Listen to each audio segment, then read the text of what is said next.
All right, welcome back everyone. Dr. Ben, not a real doctor here. This video I'm going to be sharing a couple somatic movements. These are the two that I use the most, and I also think they're the best place to start your exploration of somatic exercises. Disclaimer, I am not a certified somatic exercise instructor. I'm just sharing how I do these exercises. If you would like to go more in depth and learn more about somatic exercises, I highly recommend the Somatic Movement Center. She has two different levels, level 1 and level 2. Both of them are extremely worth the money. I would have happily paid more than what I paid for those courses. So if you want to go more in depth, check that out. Before we get into the two exercises, I want to share a few tips to help you get the most out of these exercises. First, you need a fairly solid surface. I'm comfortable doing it just straight on the hardwood. You may want to put down a yoga mat or something like that to get a little cushion, but you need a firm surface. Something like a mattress or a couch is not going to work for you. You won't get enough feedback to really make a difference. Second, start with very small movements. The smaller, the better. Don't try and go for a full rep straight out of the gate. And third, don't move through pain. If a range of motion hurts, you need to stop before you hit that range of motion. The purpose of these is not to train muscles. We're training the nervous system to release the muscles so you can regain sensation in the muscles. Pain is going to override that. Forcing the movement is going to make you fall back on poor movement patterns that have created the problem that you're trying to solve. So super small movements and expanding your range of motion over time, and don't move through pain. And last, before you start the exercise, make sure you stand with your eyes closed and notice how your body feels. Don't try and adjust anything, just stand there and see how your body feels. After the exercise, repeat that process. Again, stand, close your eyes, and see how you feel. Notice the difference between how you feel after the exercise and before. This is an important part of resetting your nervous system and releasing those muscles and consciously regaining control of those muscles that are tight. Now, the two exercises I'm going to be sharing are the arch and flatten and the arch and curl. Each of these exercises are separate exercises, but the arch and curl sort of builds on what you learn from the arch and flatten. So make sure you practice the arch and flatten a few days before you try the arch and curl if you're new to somatic exercises. Don't overdo these exercises. 2 to 5 reps of each of these per session. 1, maybe 2 sessions throughout the day.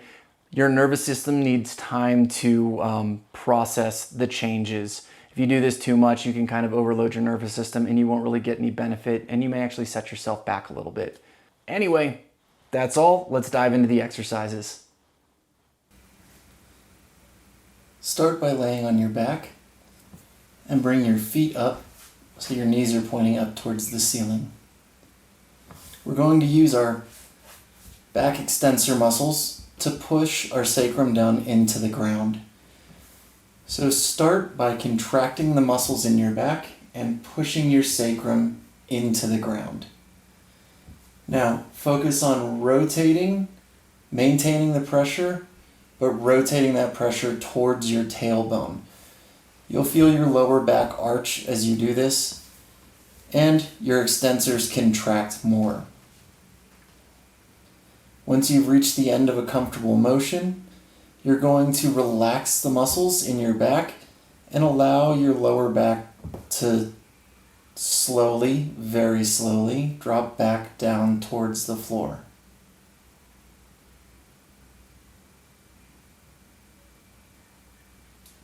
The slower the better on these. You don't want to rush the movement. You want a slow relaxation in the muscle. That's what helps your nervous system gain sensation again and release the tension in those muscles. When you get to the starting point, you want to go completely relaxed, just completely relaxed. Now, this time, you're going to push your lower back into the ground. So you're going to do sort of like a sit-up feeling. So you're going to contract your abdominal muscles and try and push your lower back into the ground. Again, slow contraction on this so that you can feel the muscles working.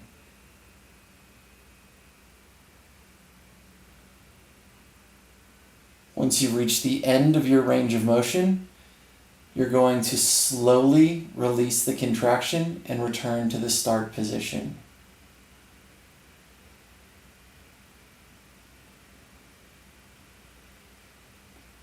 When you get to the start position, relax completely.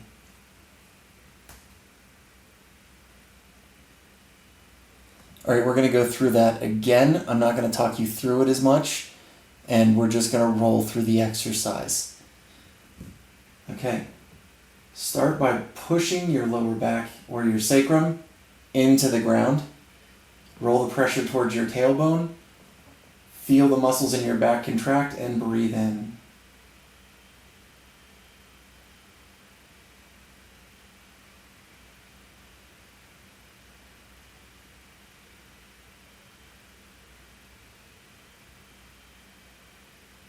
Now slowly release the movement back to the starting position. If the movement feels jerky, the relaxation feels jerky, relax even slower.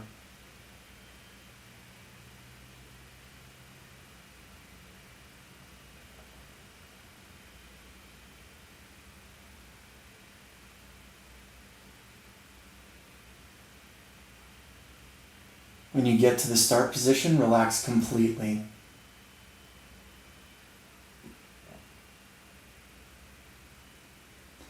Now we're going to go in the opposite direction and push our lower back into the ground, contracting our abs.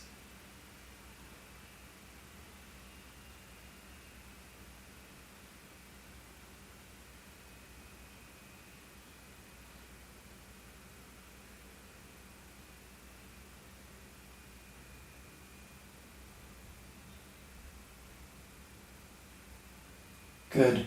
Once you reach your end range of motion, release the movement as slowly as you can back to the starting position.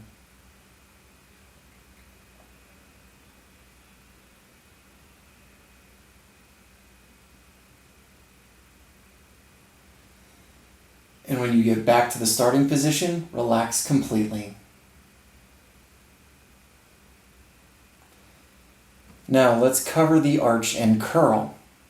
For this one, you're going to have your feet up by your butt and your knees pointed up again, but you're going to put your hands behind your head. So we're going to do the same motion as the arch and flatten with a little bit of extra steps. So again, start by pushing your sacrum into the ground. Feel those lower or the extensors in your spine contract. Roll so the pressure moves towards your tailbone and your lower back arches. Feel your extensors contract more as this movement continues. When you get to the end of a comfortable range of motion, slowly release those muscles and relax back down to the starting position.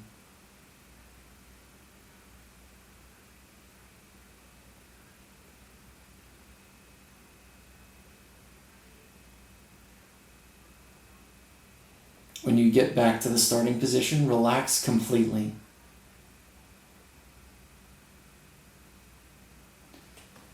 Now this time, when you press your lower back into the ground, you're also going to lift your head and get a more intense contraction in the abs. So start pushing your lower back into the ground, pick your head up and support it with your hands, and curl your shoulders up toward your knees.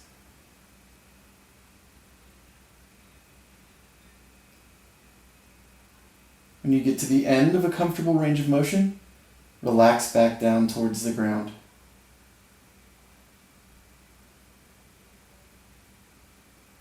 The slower the better on the release.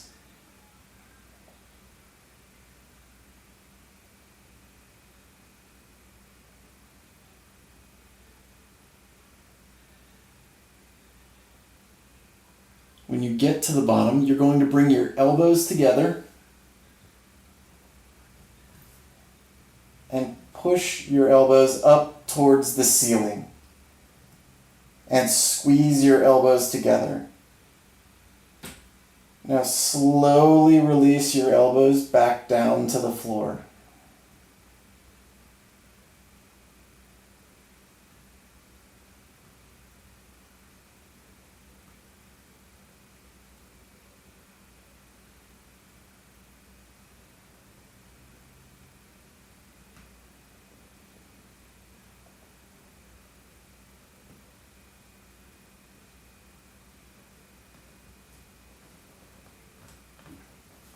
We're going to go through that again with less instruction this time.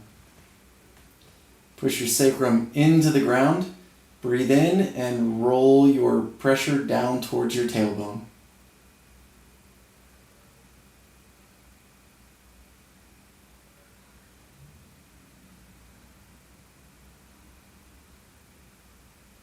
When you get to the end of your range of motion, slowly relax back down to the start position.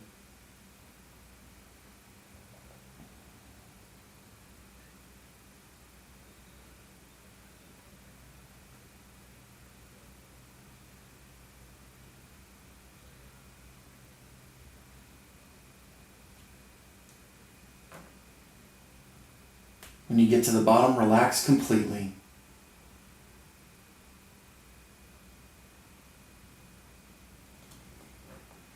Now pick your head up and start pushing your lower back into the ground.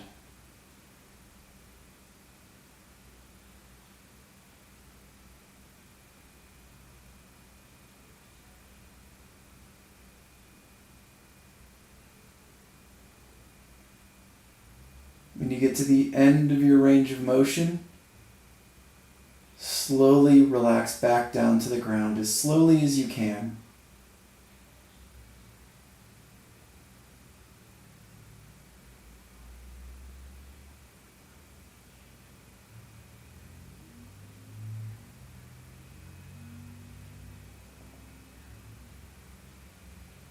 When you get to the bottom, bring your elbows together in front of your face.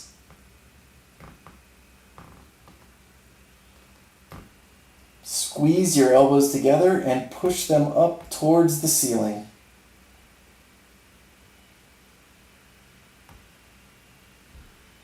And slowly release them back down towards the ground.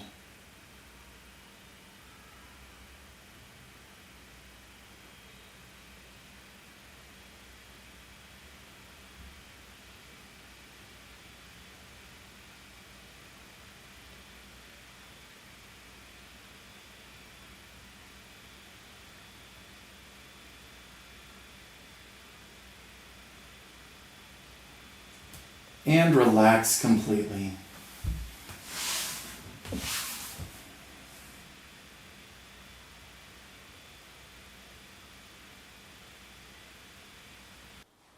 That was the arch and flatten and the arch and curl.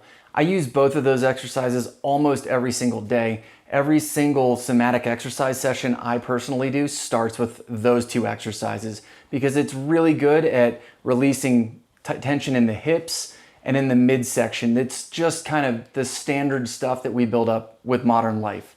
Again, if you want to go more in depth with that, check out the Somatic Movement Center.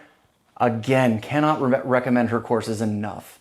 But that's all I got for you today. Do you have experience with somatic exercises? Do you have some experience with these after doing them? I'd love to hear what you think down in the comments below. Let me know your experience with somatic exercises and with these two somatic exercises in particular. Other than that, I hope you guys have a great day. I hope this helps you get a little bit more mobility, release some of that chronic tension that you're holding on it to into your midsection and your hips. Until next time, keep your life in motion.